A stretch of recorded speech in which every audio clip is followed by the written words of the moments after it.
앞에 드립니다. 하나님, 우리의 모든 것들을 통하여 영광 거두어 주시옵소서. 오늘 시간 우리 가운데 임재하여 주시옵소서. 말씀하여 주시옵소서. 하나님의 사람들 그 마음을 만져 주시옵소서. 그 가슴에 하나님의 말씀이 보석같이 새겨지게 하여 주시옵소서. 하나님, 우리의 모든 것들을 통하여 영광 거두어 주시옵소서. 예수님의 이름으로 기도하였습니다. 아멘. 아멘. 할렐루야. 하나님께서 우리에게 이 멋진 주님의 날 세우셨습니다. 태풍이 올라오고 있고 또 이제 우리가 무더운 여름을 지나고 있지만은 그럼에도 불구하고 우리가 주님을 향한 그 뜨거운 마음으로 우리가 한 자리에 함께 할 수 있다는 것, 하나님이 우리에게 주신 은혜인 줄 믿습니다. 오늘 이 자리에 함께한 여러분 모두의 삶 속에 하나님이 함께 하시는 증거와 새로운 역사들이 멋지게 나타날 수 있기를 주님의 이름으로 축복합니다. 축복합니다. 가장 아름다운 경치는 환한 얼굴이 아니고 뭐예요?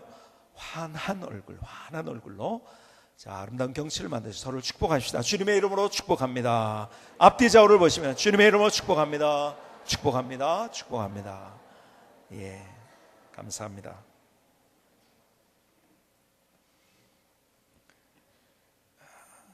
리처드 디안이라는 사람이 쓴 하나님이 보내신 사람이라는 책에 어느 사역자의 하루를 기록을 했어요. 한번 들어보시겠습니까? 아침 일찍 교회 사무실에 도착한 목사는 적어도 2시간은 주일 설교, 정오에 지역 봉사회에서 할 연설, 다음 주 중에 있을 5회의 라디오 강연 등을 준비하는데 보내려고 했다. 그런데 그가 교회 신문에 글을 쓰기로 했었다는 사실을 신문 담당 사역자가 상기시켜 주었다. 신문은 정오에 인쇄에 들어갈 예정이라고 했다. 그는 또 3사람에게 전화를 걸어야만 했는데 그중 한 사람은 긴급한 문제 때문에 도움을 요청한 사람이었다.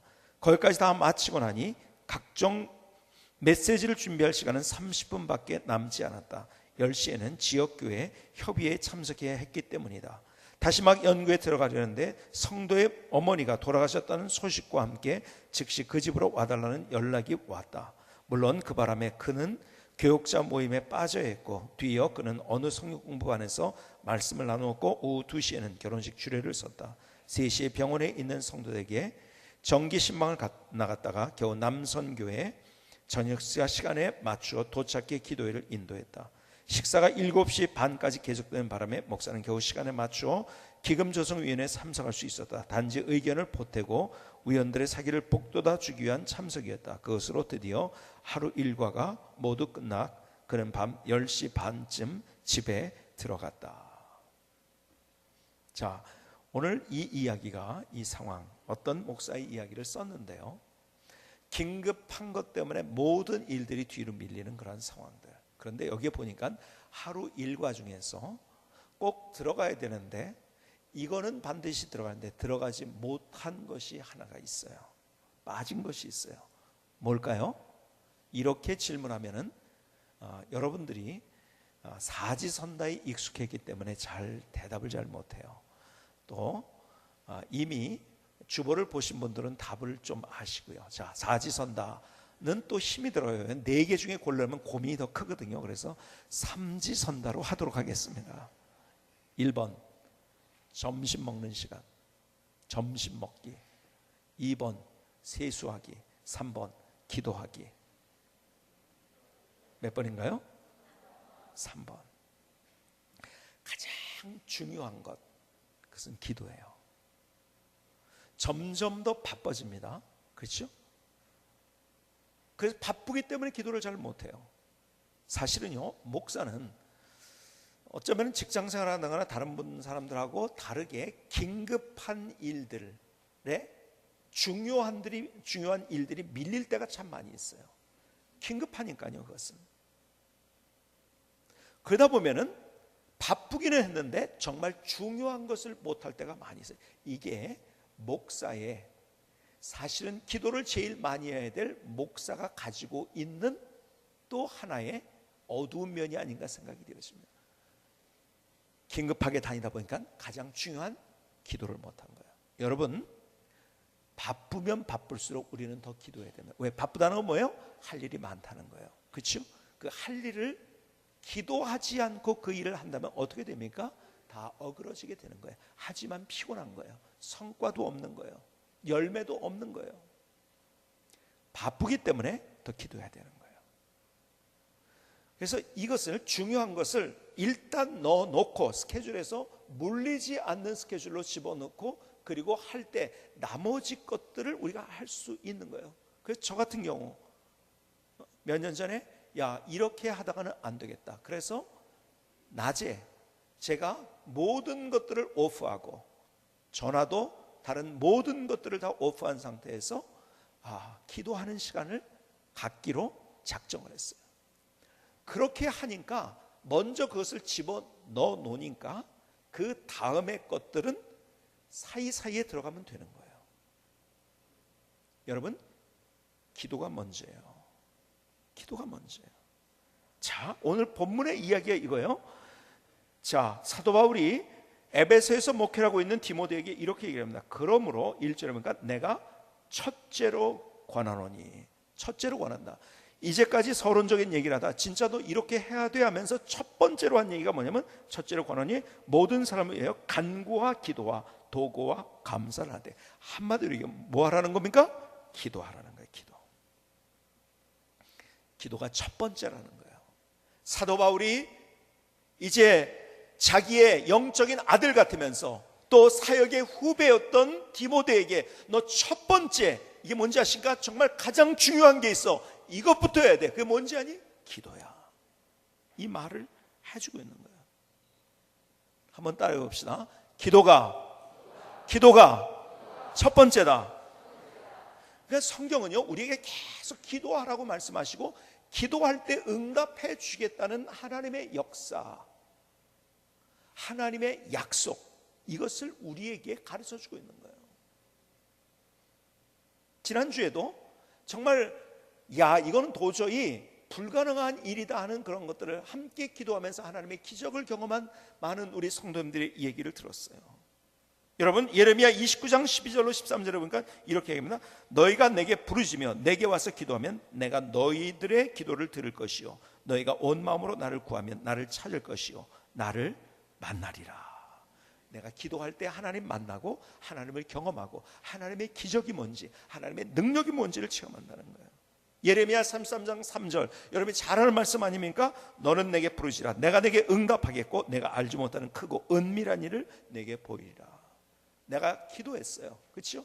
기도했는데, 나는 이거 하나 때문에 기도했는데 하나님이 그걸 응답하셨을 뿐만 아니라, 아니 더 크게 이것까지 이렇게 해주셨네 하는 그런 상황을 경험해 보셨습니까?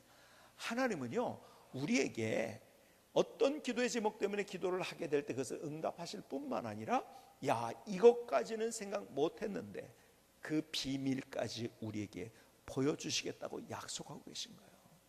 성경은 창세기부터 요한계시록까지 누누이 우리에게 이렇게 얘기하고 있어요. 저희 교회 우리 목사님들이 자주 와서 기도회 하는 것을 보면서, 금요 기도를 하면서 다 놀랍니다. 왜 목사님들이 놀라는지 아세요? 아니, 어떻게 이렇게 뜨겁게 기도를 하냐요. 이런 교회 처음 봤대요. 기도가 너무 뜨겁대요. 여러분, 이것이 뭘 시사하고 있는지 아십니까? 사실은요, 우리는 더 뜨겁게 더 많이 해야 돼. 그런데 우리 교회를 와서 놀란다는 것은 뭐냐면, 많은 교회들이 그렇게 기도하지 못하고 있다는 거예요. 옛날에는 우리가 기도하는데 얼마나 뜨겁게 기도했을까? 밤을 새서 기도를 했어요. 그렇죠? 철야 기도를 했어요.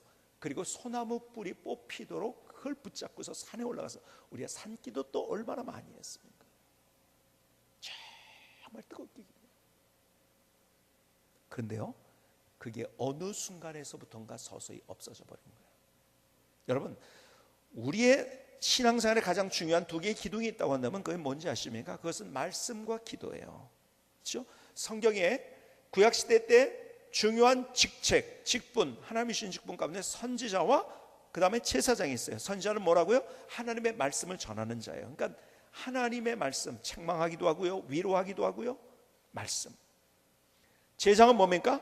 백성들의 기도의 제목과 죄를 가지고 하나님 앞으로 가는 자예요. 선자는 하나님으로부터 말씀을 가지고 백성들에게 가는 자고, 그리고 제사장들은 백성들의 그러한 죄와 간구를 가지고 하나님 앞에 가는 자예요. 이게 말씀과 기도인 거예요. 우리에게 두 개의 중요한 기둥이 있을 때 우리가 무너지지 않아요. 그런데 한쪽 기둥이 지금 무너져 버리고 있어요. 여러분, 양 날개, 제가 여러분이 말씀드렸는데 균형을 잘 잡아야 되는, 균형을 잘 잡는데 기도와 말씀의 균형이 있어야 되는 거예요. 근데 어느 순간에 보니까 말씀은 강조하고 훈련은 강조했는데 기도가 없어지기 시작했어요. 제가 그래서 요즘 목사님들에게 그런 얘기를 하니까 다 그런 수긍을 하는 거예요. 굉장히, 왜냐하면 여러분, 기도만 하면 안 되는 거예요. 이게 얼마나 큰 문제예요. 그래서 과거에 어떤 문제가 있으면 기도한다고 은사 받았다고 해가지고 얼마나 많은 문제들이 있었습니까? 그러다가 이단으로 빠지게 되고, 그러니까요, 교회에서 자꾸 그렇게 기도 못하게 한 거예요. 그리고 이단에 빠지려면 훈련해야 된다, 잘 살려면 훈련해야 된다. 그래서 막 훈련. 여러분, 이 항상 뭐가 있으면 거기에 반대하는 게 아니고 또 반대가 나오고 이렇게 정반합이 된다고 하죠. 근데 막 기도 열심히 하던 거, 근데 말씀이 없는 거예요. 무너져 버리는 거죠. 그 현상을 보면서 목사님들이 야, 이제 말씀으로 돌아가야 된다 그러면서 말씀 가르치고, 그리고 그렇게 기도하는 것을 다 자제하게 만든 거예요. 그러다 보니까 다시 또 지난번에 이렇게 균형이 깨졌는데 지금은 또 이렇게 균형이 깨져버린 거예요. 같이 가야 되는데. 여러분, 제가 말씀드린다는 거 잘 이해하시기 바랍니다. 두 개가 똑같이 가야 된다는 거예요. 근데 지금 현재 한국교회가 싸늘해졌어요. 그 안에 갈등들이 얼마나 많은지요. 그리고 밖에서부터 손가락질 당하는 그러한 일들을 만나고 있어요. 왜 그런지 아세요? 균형이 무너져. 교회가 싸늘해지기 시작한 그 뜨거움과 열기가 없어지면, 여러분들 훈련받고 공부하는 것은 머리로 하는 거예요. 그렇죠? 머리로 하는 거예요. 근데 기도하는 거는 가슴으로 하는 거예요. 실제 하는 거예요. 자, 보세요. 사랑이라는 거를 여러분 한번 생각해 보세요. 사랑이 있어요. 사랑이 뭔지를 배워야 돼, 지식적으로. 그렇죠? 제대로 알아야 돼. 그런데 머리에만 알고 있으면 어떻게 되는지 아십니까? 그걸 가지고 판단합니다. 야, 사랑이 이렇게 하는데 저 사람 왜 저러지? 자꾸 그렇게 되는 거예요. 그 사랑이 머리에만 있지 말고 그걸 배웠으면 어디로 내려와야 됩니까? 가슴으로 내려와야 되는 거예요. 그렇죠? 뜨겁게, 그래서 실제적으로 사랑을 하는 거예요. 우리가 그렇게 될 때 사랑이 뭔지를 경험할 수 있는 거예요. 머릿속에만 있는 사랑은요, 그건 사랑 못하는 거예요. 우리의 가슴으로 내려올 때, 그때 우리가 다른 사람을 다 껴안으면서 다 사랑할 수 있는 사람이 되는 거예요. 말씀이 머릿속에만 있지 말고 우리가 가슴으로 내려와야 되는데, 그것이 뭔가 우리가 기도하는 거예요. 그러니까 말씀을 배워야 됩니다. 여러분, 말씀 배우지 않고 기도만 하게 되면 막 은사주의, 신비주의에 빠져가지고요, 이게 완전히 또 잘못된 길로 빠져버리게 됩니다. 초대교회 문제 가운데 하나가 또 그런 거였었어요. 정말 뜨겁게 기도했는데 다른 길로 가버리는 거. 왜? 말씀이 없으니까요. 기도만 하면 안 돼요. 말씀이 있어야 되는 거예요. 그런데 반대로 말씀만 있으면 안 돼요. 기도를 같이 해야 되는 거예요. 이 두 개의 기둥이 같이 균형을 맞춰, 같이 세워져 가지고 가야 되는 거예요. 그래서 함께 가게 될 때 우리의 삶이 균형 있는 삶, 그래서 거기에서 하나님이 누구신지를 경험할 수 있는 삶을 살게 되는 거예요. 자, 다시 목사님들이 우리 교회에 와가지고, 아니 이렇게 뜨겁게 기도를 하냐고, 금요일날 무슨 말입니까? 그렇게 기도 안 한다는 거예요. 한국교회 보편적인 현상이라는 거예요. 머리만 커져 있어요. 그러니까 판단을 합니다. 발장 끼고 냉담한. 여러분, 차가운 거는 뭐라고 그랬죠? 사탄의 역사라고 했잖아요. 뜨거움은 하나님의 역사. 하나님의 은혜를 받을 때 우리가 어떻게 해요? 싸늘하게 얼음장같이 받는 사람 없어요. 그렇죠? 너희 마음이 뜨겁지 아니하더냐. 머리의 말씀이 머리에만 있으니까 차가워지는 거예요. 판단하고 내 말이 맞다, 네 말이 맞다, 싸우게 되고. 그렇죠?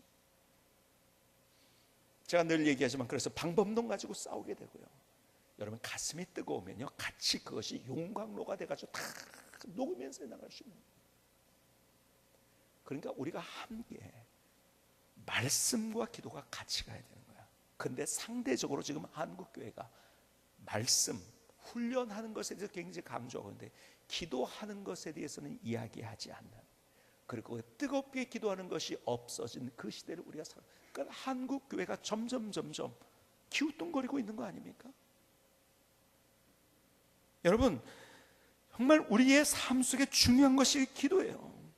그 말씀과 기도의 균형을 우리가 가져야 돼요. 자, 지난주에 묵상한 성경에서 자주 계속 묵상했던 구절 가운데 하나가 요한일서 5장 14절. 여러분이 잘 아는 말씀이죠. 그를 향하여 우리가 가진 바 담대함이 이것이니 그의 뜻대로 무엇을 구하면 들으심이라. 그러니까 하나님 앞에 담대함으로 나가서 기도하면 응답해 주십니다. 자, 보세요. 오늘 디모데전서 본문을 디모데전서 2장 5절을 보시면은 뭐라고 기록이 되어 있습니까? 디모데전서 2장 5절. 하나님은 한 분이시요 또 하나님과 사람 사이의 중보자도 한 분이시고 사람이신 그리스도 예수라. 자, 보세요. 이 말이 무슨 말입니까? 우리가 하나님 앞으로 갈 수가 없어요. 왜? 우리의 죄 때문에. 간구해도 그것은 간구할 수도 없는 우리의 존재예요. 그런데 예수님께서 중보자가 되셨다는 거예요. 다리가 되셨다는 거예요. 브릿지가 되셨다는 거예요. 하나님과 우리를 연결하셨어요. 어떻게? 십자가의 보혈로. 보혈을 통해서 예수님께서 우리에게 중보자가 되시고 다리가 되셨어요. 그래서 이제는 우리가 담대하게, 야, 너 거기서 쪼그리고 있지 말고, 그냥 거기서 낙담하고 있지 말고 이제는 담대하게 하나님 앞에 나가서 기도할 수 있는 자가 되는 거예요. 여러분, 우리는 담대함으로 은혜의 보좌 앞에 나갈 수 있는 하나님의 사람이 된 거예요. 아멘? 아멘? 그래서 우리가 하나님 앞에 기도하고 그리고 그 기도가 응답된다는 그 확신, 그것도 담대함인 거예요. 담대함으로 기도하고 담대함으로 확신을 갖고. 요한일서 5장 14절의 말씀이 그거예요. 여러분, 그 찬양하십니까? 이 귀절을 가지고 찬양을 만든 찬양이 있는데요, 그를 향하여 우리의 가진 바 담대한 거예요. 한번 찬양을 해볼까요? 그를 향하여, 그를 향하여 우리의 가진 바 담대한 것 이것이니 그의 뜻대로 무엇을 구하면 들으심이라. 쓰러져 가는 자에게 믿음을, 절망이 있는 곳에는 소망을, 미움이 있는 곳에는 사랑을 가득 채워주시네.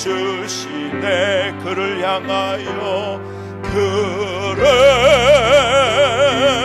향하여 우리의 가진 바 담대한 것 이것이니 그의 뜻대로 무엇을 구하면 들으심이라. 아멘. 아멘.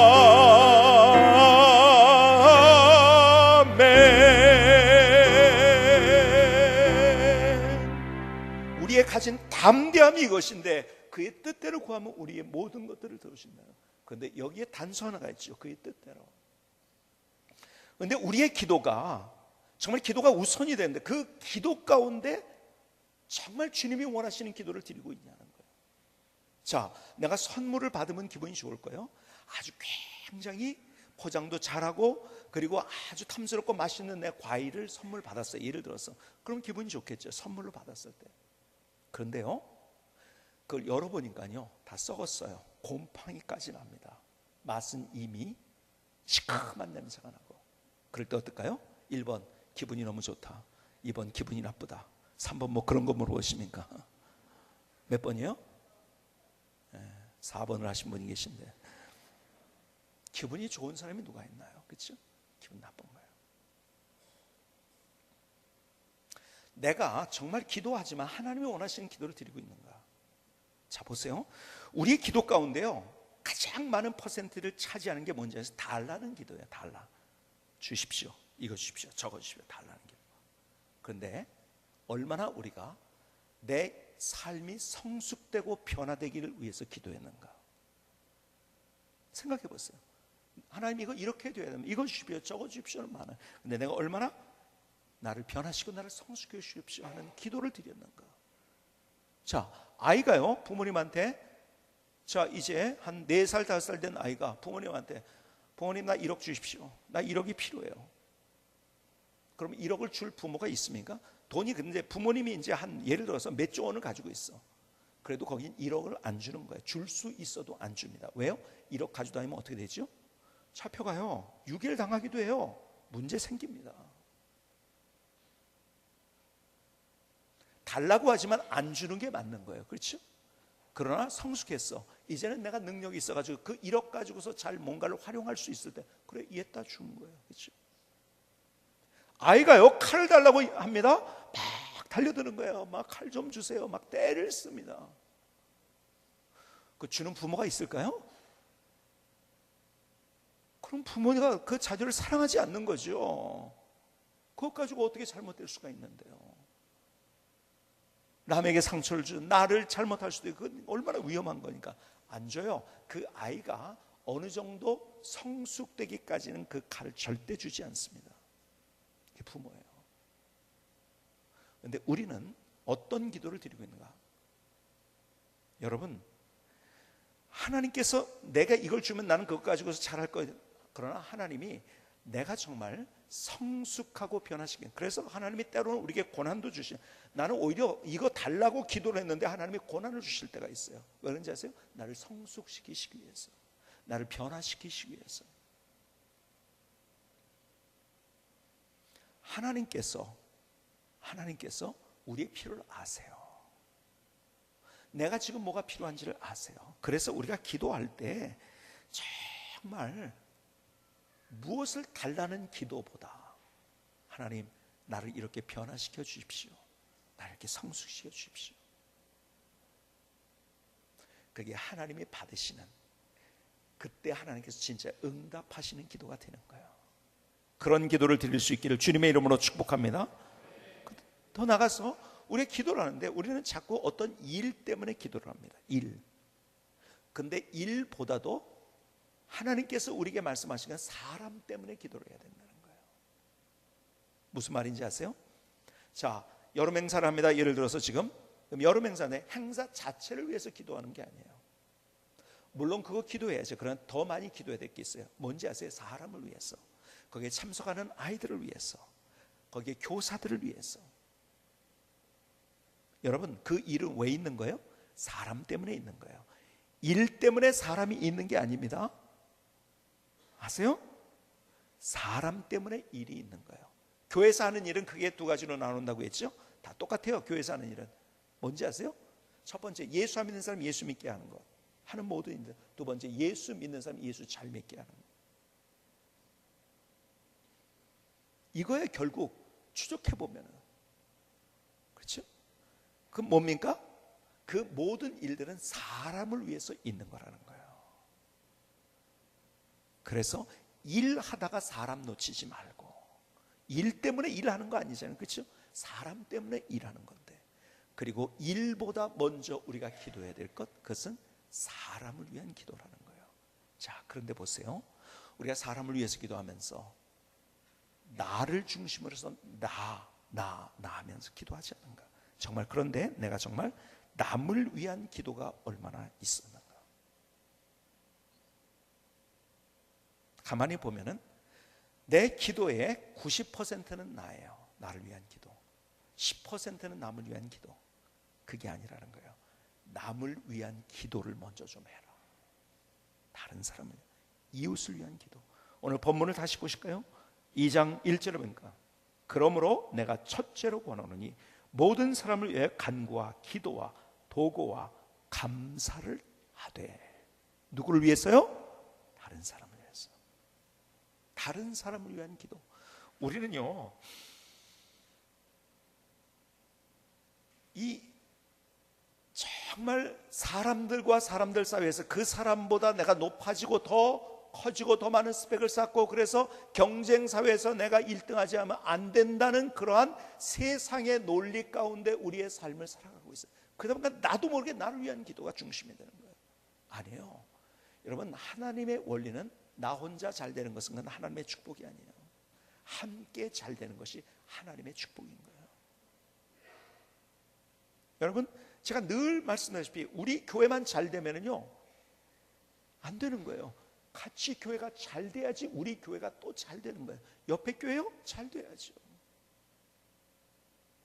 우리는 무의식 쪽에 세상의 원리를 가지고 이 경쟁 사회 속에서 내가 어떻게 1등이 되느냐, 내가 다른 사람을 어떻게 밟고 올라가느냐, 내가 그 많은 사람들 가운데 어떻게 혼자 성공을 하느냐, 이게 우리의 초점이 돼버린 거예요. 그러니까 불행하게 우리의 인생을 살고 있는 거죠. 아니요, 같이 잘 돼야 돼요. 여러분, 다른 사람이 잘 될 때 내가 잘 되는 원리, 이게 하늘의 원리예요. 나 혼자 잘 되는 것은요, 그거는 축복이 아니에요. 성경이 그래서 비유에 말씀했잖아요. 한 부자가요 열심히 돈을 벌었어요. 사업에 성공한 거죠.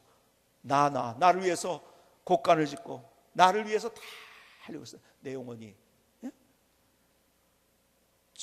지금 지옥에 가면 그게 무슨 소용이 있겠냐. 혼자만 하다는 그렇게 되는 거예요. 우리 같이 하는 거예요. 항상 옆을 바라보면서 함께.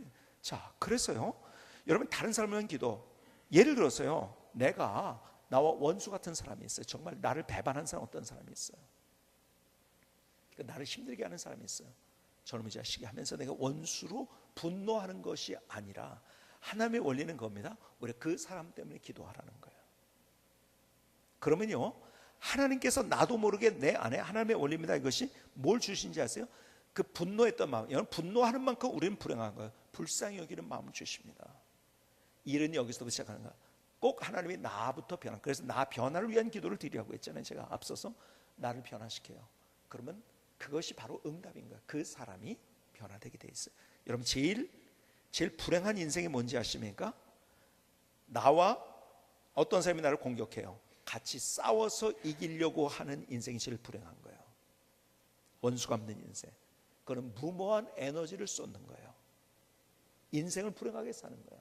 여러분, 그래서 싸워서 이겨봤자 그것이 내가 행복한 게 아니에요.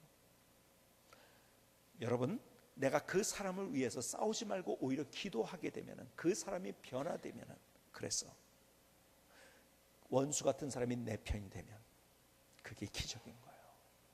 우린 이것을, 저는요 제가 여러분들에게 고등학교 시절과 또 군대 생활 이야기를 여러분에게 드렸지만, 하나님께서 저에게 가르쳐준 철저한 하나님의 원리가 그거예요. 누가 나를 대적한다? 아니요. 그 사람하고 왜 싸웁니까? 싸워서 될 일. 나는 그렇게 되면 인생 피곤하게 사는 거예요. 불행하게 사는 거예요. 여러분, 싸워서 이기려고 하지 마세요. 그건 불행한 인생인 거예요. 오히려 그 사람을 위해서 기도해 주는 거예요. 하나님의 기적이 무엇인가를 우리의 삶 속에 경험할 수 있어요. 이것은 경험해본 사람만이 아는, 그래서 기독교를 체험해 준 거라고 하지 않습니까? 체험해본 사람만이 아는 하나님의 신비인 거예요. 기적은요, 로또에 당첨된 게 기적? 그것도 기적일 수 있죠. 근데 그래서 사람들이 로또에 당첨된 사람 추적해봤더니 행복하지? 나는 안 그래. 다 그렇게 하고서 로또를 했죠. 그런데 보니까 더 불행해진 모습들.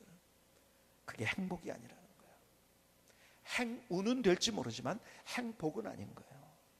진짜 행복은 뭔지, 내가 싸우고 있는 그 사람을 위해서 기도했을 때 그 사람이 변화가 된 거예요. 그게 기적이고, 거기서 하나님이 주시는 행복이 무엇인지를 경험할 수 있는 거예요. 왜요? 우리는 관계성 속에서 살아가는 존재들이에요. 나 혼자 인생을 살지 않기 때문에. 한 사람의 원수가 없어지면은, 그래서 내가 치고받고 있어 싸워서 없어졌어, 예를 들어서 제압을, 그럼 또 다른 원수가 안 생길까요? 또 생기는 거예요. 우리가 싸워서 이기는 게 아니에요. 그래서 골로새서 1장 9절에 보니까 이렇게 얘기합니다. 사도 바울이 이로써 우리도 듣던 날부터 너희를 위하여 기도하기를 그치지 아니하고 구하노니 너희로 하여금 모든 신령한 지혜와 총명에 하나님의 뜻을 아는 것으로 채우게 하시고. 내가 골로새 교인들 너를 듣던 날부터 내가 너를 위해서 기도했다는 거예요. 사람을 위한 기도. 여러분 에베소 1장 16절에도 내가 기도할 때 기억하며 너희로 말미암아 감사를 그치지 아니하고, 빌립보서 1장 4절에도 간구할 때마다 너희 무리를 위하여 기쁨으로 항상 간구하면, 계속 사람을 위한 기도를 했어요. 위대한 하나님의 사람들은 사람 때문에 기도했어요. 자, 소돔과 고모라가 멸망당하고 온다고 했을 때 아브라함이 기도를 했잖아요. 그렇죠? 하나님 살려주세요 저 사람들. 아니 의인 50이 있으면 그 사람들 좀 살려주세요. 아니 45명 없어요. 계속 찾아놓으면 아니 45명 30명 10명 계속해서 사람을 위한 기도를 했어요. 모세는 백성들이 이방신을 섬기고 있었을 때 하나님 내가 차라리 저 생명책에 지어진다 할지 저들을 구원해 주십시오. 용서해 주십시오. 목숨 건 사람들을 위한 기도. 거기에서 하나님의 기적과 하나님의 능력을 경험할 수 있었던 거예요. 그래서 우리의 삶 속에 정말 필요한 거예요. 먼저 기도해야 되는데 특별히 그 기도 가운데 이웃을 위한 기도를 해야 된다. 그런 삶이 될 수 있기를 주님의 이름으로 축복합니다. 그런데요 이웃을 위해서 기도해야 돼. 2장 2절로 4절은 이렇게 계속 얘기를 합니다. 임금들과 높은 지위에 있는 모든 사람을 위하여 하라. 이는 우리가 모든 경건과 단정함으로 고요하고 평안한 생활을 하려 함이라. 이것이 우리 구주 하나님 앞에 선하고 받으실 만한 것이니 하나님은 모든 사람이 구원을 받으며 진리를 아는 데 이르기를 원하시느니라.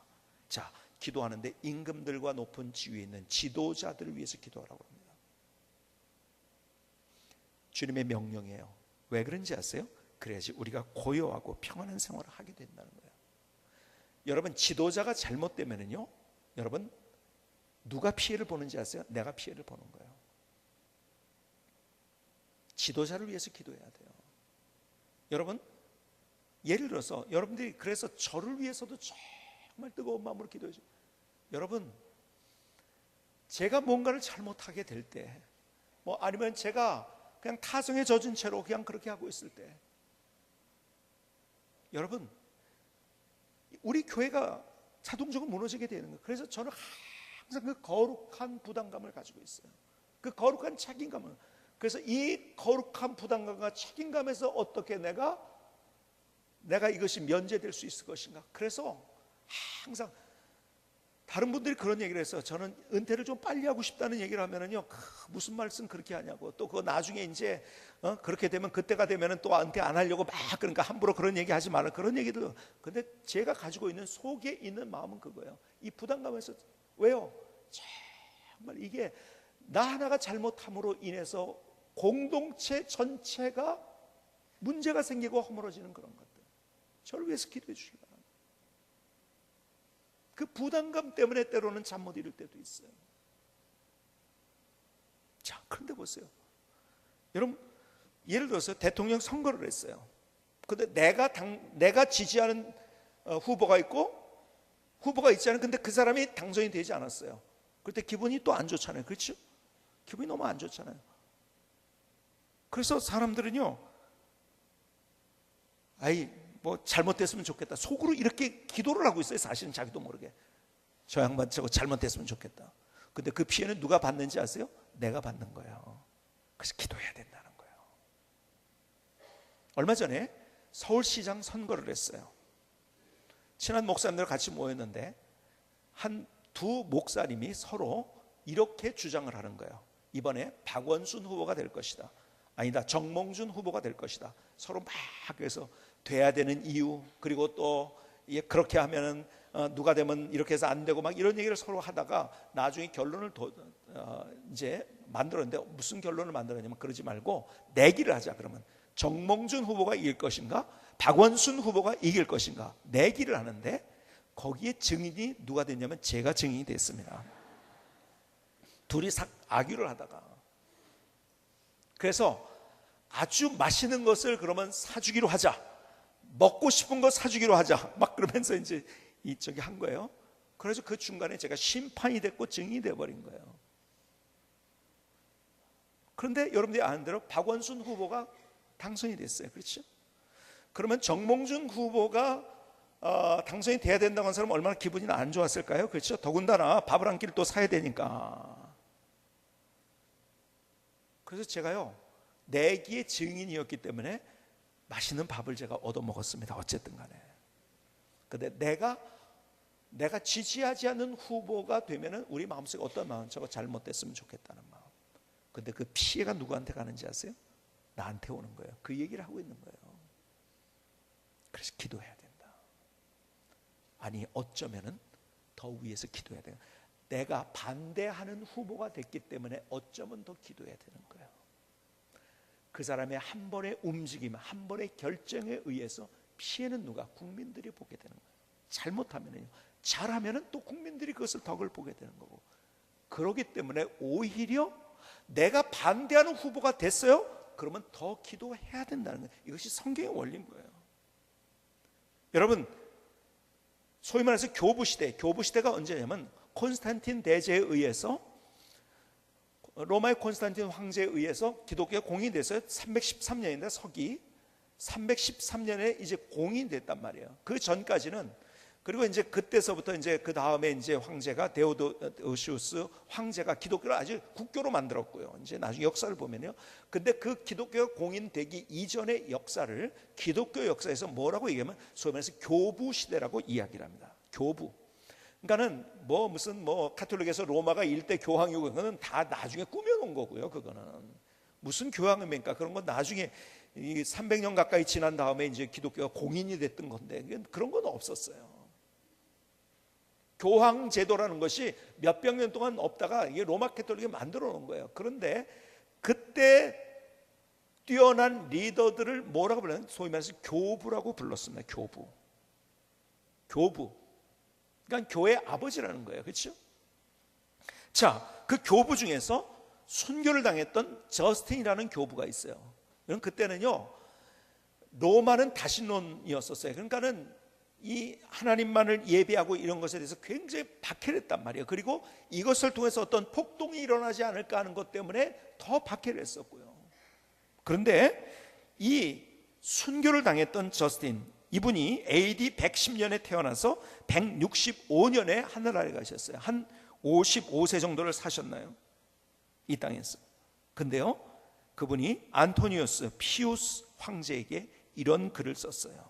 황제에게 쓴 글 한 구절을 여러분에게 소개드리면, 우리는 하나님 한 분만을 예배하지만 다른 일들에서는 즐거이 당신들을 섬기고 당신들을 인간들의 왕과 통치자로 인정합니다. 아울러 우리는 당신들의 왕의 권세와 더불어 건전한 판단력도 갖추게 되기를 기도합니다. 순교를 당했던 저스틴은 황제에게 우리는 절대 하나님 섬기는 거 포기할 수 없습니다. 목숨 걸었어요. 그러나 우리는 당신들을 위해서 기도합니다. 왜요? 건전한 판단력을 갖추게. 그래야지 백성들이 편안하게 되니까요. 그래서 성경은 우리에게 지도자를 위해서 기도해요. 우리가 대통령을 위해서, 나는 여당 쪽이니까 여당의 지도자만 위해서가 아니라, 나는 야당 쪽이니까 야당의 지도자만, 우리가 지도자, 여야의 지도자를 위해서 기도해야 되는 거예요. 우리가 금요일날 그래서 제가 항상 우리 대통령과 여야의 지도자들, 사실은요 정치인들 보면서 참 수많은 뭡니까 유머와 풍자와 막 이런 것들이 있잖아요. 막 그냥 정치인들이 하는 그런 것들 때문에 막 그냥 화가 나가지고요. 그래도 기도해야 된다는 거예요. 오늘 주님께서 우리에게 주시는 정말 귀한 주님의 마음, 주님의 가슴 뭔지 아세요? 너 바쁘지? 해야 할 일 많지? 그래서 너 기도해야 되는 거예요. 그런데 그 기도의 내용에 뭐가 담겨 있니? 어떤 기도가 담겨 있니? 달라는 기도만? 아니, 성숙을 위한 기도, 사람을 위한 기도, 특별히 우리의 이웃을 위한 기도를 하고 우리 지도자들을 위한 기도를 해야 된다.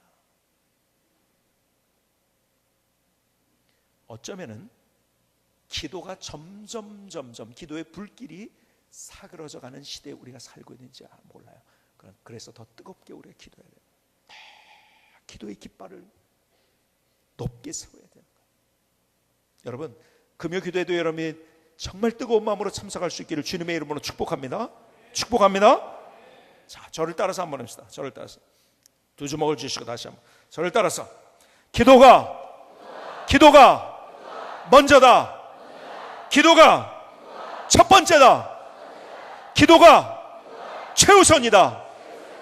그런 삶을 살 수 있기를 주님의 이름으로 축복합니다.